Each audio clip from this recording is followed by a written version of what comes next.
So here's your patient. A patient with a complaint of acute low back pain has a positive straight leg raise. When he's distracted, the straight leg raise improves. He's observed to move easily when getting dressed.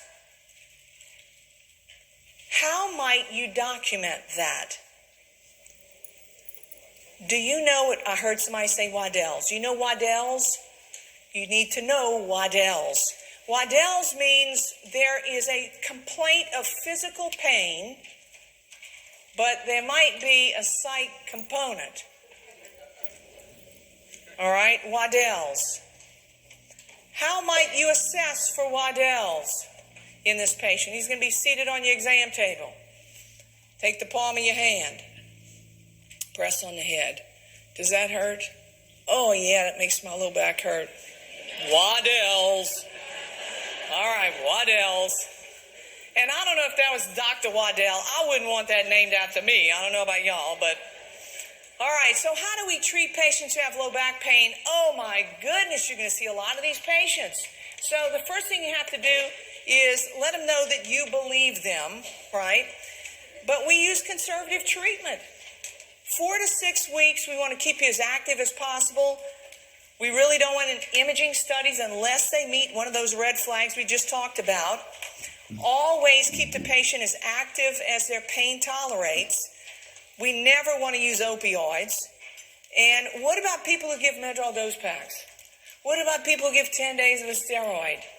What do we know about? We know that they have modest benefit, but we just don't get a whole lot of help with these patients with that. The passage of time helps them more than anything else. So I think you should remember that. What about the use of muscle relaxants?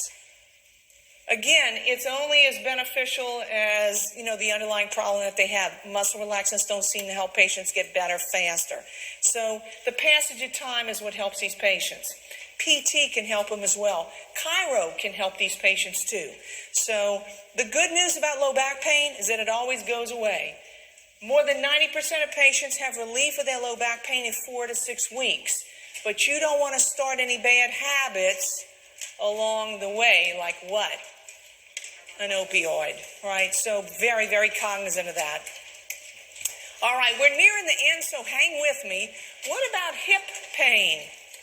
Well, unlike the abdomen, the hip is a pretty good historian, meaning where the pain location is gives you a decent idea of what their problem is.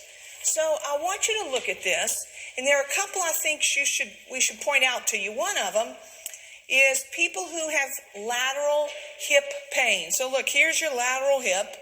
Lateral hip pain, especially if you can recreate it by applying pressure to that. What's the diagnosis? Trochanteric bursitis, right? So that's your trochanteric bursa in your lateral hip. If I can reproduce your hip pain by applying pressure to your lateral hip, I think you probably have trochanteric bursitis. A common complaint of people who have osteoarthritis of the hip, you know any of those people? They're everywhere. All right? They're coming in to see you. And they don't always say, oh, it's my hip. You know what they tell you? I'm having anterior groin pain. Look, I hurt right here in the anterior groin. That is a common place of pain in patients who have hip osteoarthritis. The other thing I want you to look at in those patients are the kind of shoes they wear. Because if you have osteoarthritis of the hip, you're not going to be in the business of leaning over like this to tie your shoe. What kind of shoes are you going to have?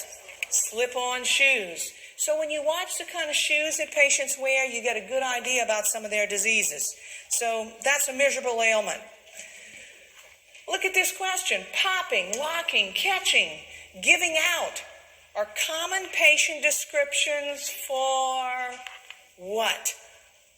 Amelie, my knee pops sometimes. Sometimes it catches on me. What are you thinking of? This common description. Those are the words patients use. What are we talking about? A torn meniscus, right? Circle number 4. And finally, we've reached the point with acute knee pain. So what can produce acute knee pain? Well, torn ligaments certainly can. I hate to send you to YouTube, but YouTube has some pretty good videos with regard to assessment of acute knee pain. And one of those that you can find is an anterior drawer test. Remember, you need to know how to be able to do that. A posterior drawer test. And Lockman, if you watch football games, you got Lockman all the time. You'll see it on the field. Lockman really is probably a better test to assess laxity in the anterior cruciate ligaments than an anterior drawer test. But anterior drawer often appears on your exam. The other one that may appear on your exam, and you'll do it in practice, is McMurray's. All right, McMurray's test to assess for a torn meniscus. So make sure you know how to do that.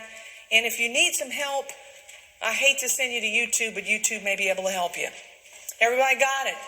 Look at your exam checklist, and you need to be able to zip through here. And it's a little different from the other exam checklist in that for osteoarthritis, for example, you need to know the predisposing factors. What are the presenting signs and symptoms? What are the red flags? How do we diagnose it? Do we use an x-ray? And then how do we get them better? So orthopedics is a little bit different with your exam checklist than our other sections.